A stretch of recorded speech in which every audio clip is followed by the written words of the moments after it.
Hi guys, shoutout sa inyong lahat. So, ngayong araw, nag-aaway kaming mag-asawa. Alam niyo kung bakit? Inututan niya ako. Tapos ngayon, ang problema, naghahanap siya ng amoy. Wala daw amoy yung utot niya. Paano magkakaroon ng amoy yung utot? Kaya inalanghap ko nga. Tapos, mapalibre pa ng donut. Diba?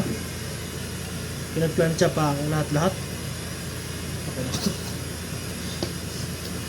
Ganun talaga pag malulusog ganito ang katawan. Para sa utot lang eh. Ikaw daw ganun oh. Sige, ututan kita.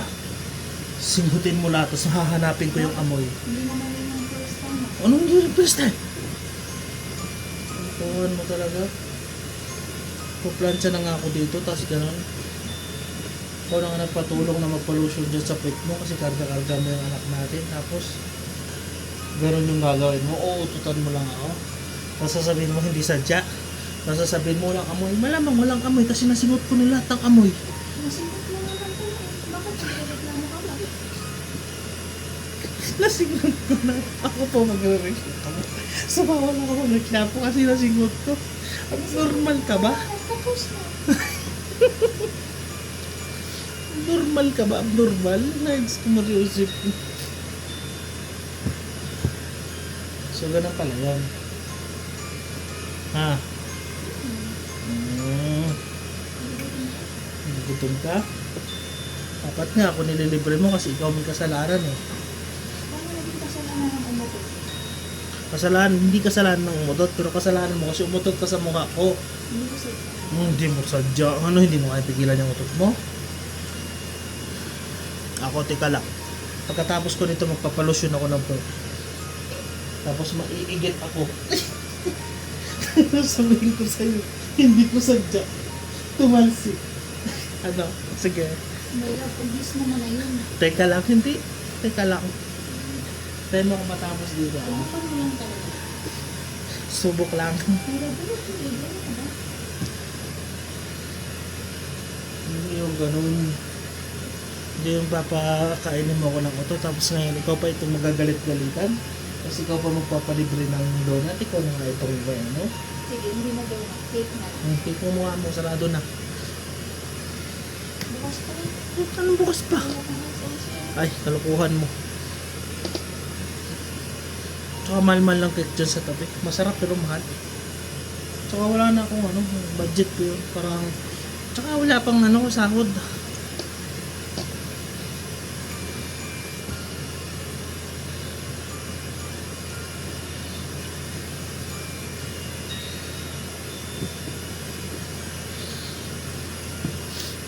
Yan guys, sinututan niya ako sa mukha.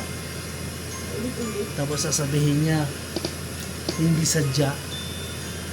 Shoutout nga ninyo kung yung mga asawa niya, ganyan din ba sa inyo? O yung asawa ko lang talaga yung kakaiba sa lahat ng asawa? Pagalit sa galit ka. Nakaunti-utot lang ako.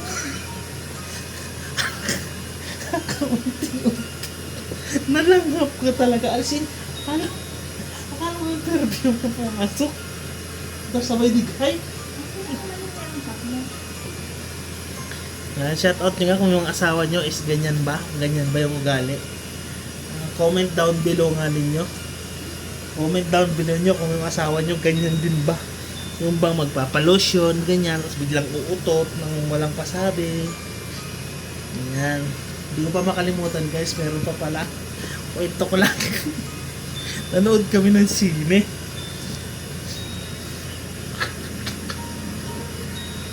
Nanood kami ng sine. Siguro una pa namin nun yung mag-ano pa kami. Magjowa pa kami, magjowa. Ay, naging magjowa pa. Hindi naman tayo naging magjowa eh. Diretso naman kami, naging kami pala. Basta yun, magkarelasyon kami. Nanood kami sine. Tapos ay pagkain kami, sabi niya sabi niya, hala, nahulog.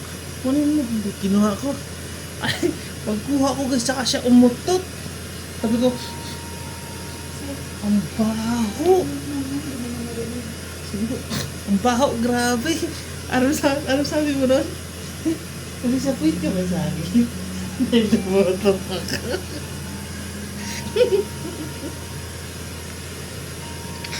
Ay, hindi ako makatawa ng malakas. baka magising yung anak ko. Sabi niya, na-disappoint ka ba sa ay? Na-discourage ka ba sa akin? Kasi umutot ako. Ang lakas ng loob gawin sa akin yung gano'n. Ha! Pari ko. Mas eto pa. Ngayon sine. Meron dalawang babae doon sa unahan. Yung pinanonood namin nun. Is Captain Marvel ba no? Hindi, one more chance. Hindi, yung pinento ko. Captain Marvel. Captain Marvel guys, kaso napanood ko na. Napanood ko na, ay gusto kong ulitin. May dalawang babae doon, ang ingay doon sa harapan namin kasi ang apat lang kami. Parang ano gano'n, apat lang kami nanood. May dalawang babae. Ang ingay-ingay ng dalawang babae. Sa asar ko, ikwento ko pa yung buong istorya. Ikinuwento ko yung buong pinanood namin. At least tinapos ko talaga. Yung kunwari, ano sunod na mangyari, ikinuwento ko. Yung dalawang babae, tahimik sila eh. Siguro isip-isip nila, sabi, Kuya, ikwento mo na lang kaya ng buo. Ano ba naman kasi, napaka-OA ba noon? Alam mo yung silang dalawa nanood, tapos silang dalawa magkukwentuhan. Alam mo yun, Filipino style, yung bang nanood kayo ng sine, paglabas nyo, magkukwentuhan kayo. Ang pagkukwentuhan ninyo is yung pinanood ninyo, ganun. Kaso yun, sa loob ng sinihan. Ayun, sa asar ko, ikinuwento ko yung yung buong palabas. Tapos nang natapos na. Tingin yung dalawang babae sa akin, kunwari wala akong nakita.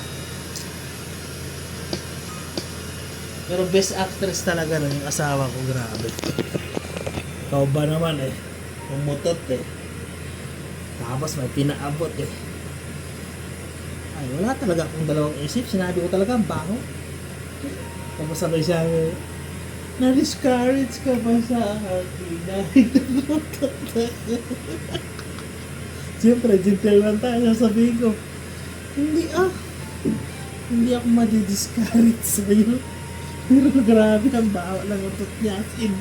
Buti na lang, dalawa lang kami katabi. Kasi kung may katabi pa kami, hindi pwede tuturo ko. Hindi ko matuturo.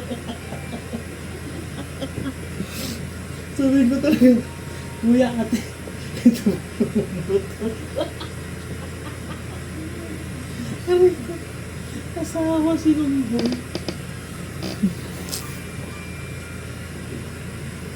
Tapos meron pa pala. Ano kasi? Parang mag-check-in tayo, no? Saan tayo mag-check-in? Sa Sogo. Kasi, saan ba yung biyahe? Oo. Check-in kami sa Sogo kasi uuwi kami ng Bicol. Check-in kami, no? Lumabas kami sa Sogo, dala-dala namin yung card. Sabi, babalik po kami, hindi na bumalik. Ha? Hindi na, kasi tawag dito? Namili tayo kasi langan na sa oras kung babalik tayo. Eh, yung bus natin. Di ba, ano ba last trip pa tayo? 9? Last trip yung bus namin. Tiradar ng sa Sogo ng car.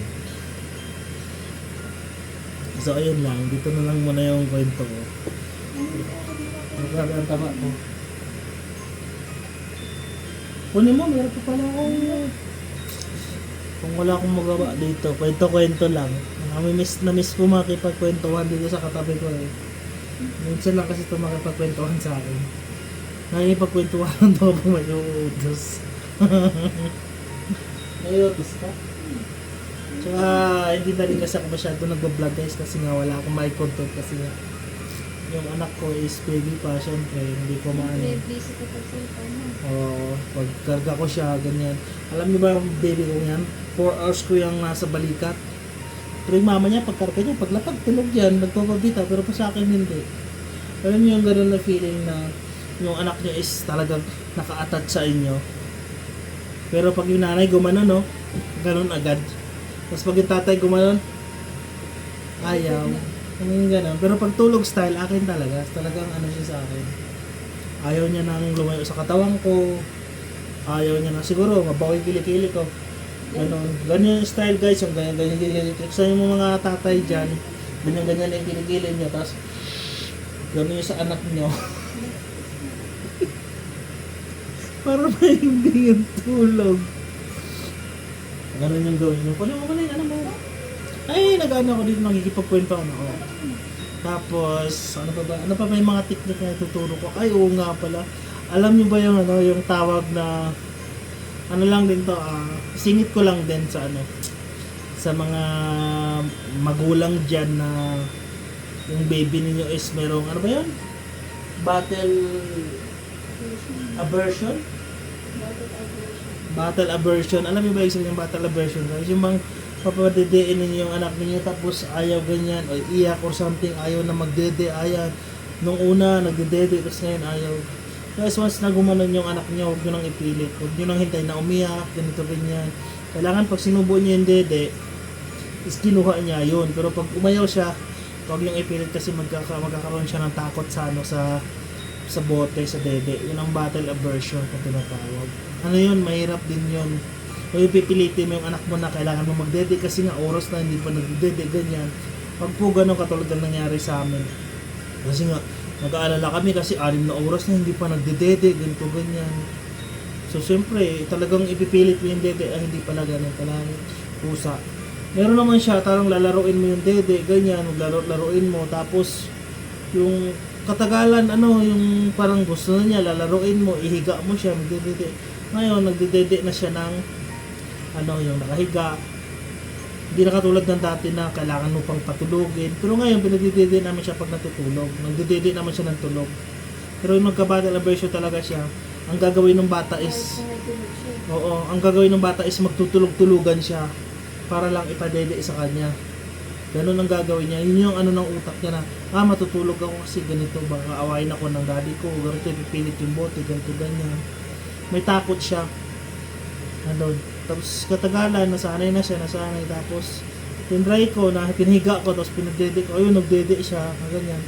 Habang yun, nawala yung ano ng ganun. Kasi once na gumanon na yung anak mo, ayaw na niya, ganyan, huwag mo na itilit yung gatas. Pero kung gusto mo maipadede pa is, ano, tawag dito yung mga 5 minutes, ganun, saka mo ulit ibalik, laruin mo, libangin mo, ganyan. Ganun siya. Pero mawawala rin kasi may pinanood kasi kami sa ano, sa YouTube, ganyan. Wala, talagang hindi tinuro kung paano talaga ganito, ganyan. Yung iba, mayroon pang class na magbabayad ka ng 35,000 a month, pesos, pero ano, hindi, yung asawa ko gusto sanang kunin yung ganon, kasi nga masyado siya nag-aalala sa anak namin. Pero, sabi ko, wag, kasi nga sayang yung pera, nagdidede naman tulog. Umabot pa sa time na man measurings ako, talagang lalaroin ko siya, tapos 30 ml, kunwari 1 hour 30 ml, kasunod 1 hour 30 ml ulit, gano'n, nawala yung gano'n, nawala kasi nagdede na siya, ganyan. Tapos yung patulog na siya ngayon, tulog siya, pwede siya magdede ganyan. Pagising siya, pwede rin siya magdede. Depende na, kasi nawala na sa kanya yung, ano na yung takot niya sa bote. Minsan siya nang aagaw ng bote, gano'n. Tapos kumakain na rin siya, 5 months yung anak ko kumakain na. 4 months pa lang, ano na, parang matatakam-takam na siya, parang gusto niya nang kumain, ganyan. Pero 5 months pa lang, doon ko pa lang sinimulan. Kalabasa yung pinakakain ko, ano, 2 times a day. Tapos gatas. 4 months niya. Kalabasa. Nagpo-fruit na siya, fruit feeder.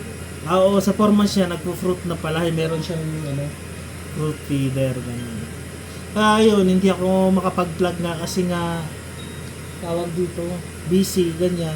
Walang ano, gusto ko maggumala kasi hindi ako magala kasi nga yung anak ko. Kaya yung channel ko is hindi ko pinamonetize talaga. Kasi once na na-monetize, kailangan tuloy-tuloy.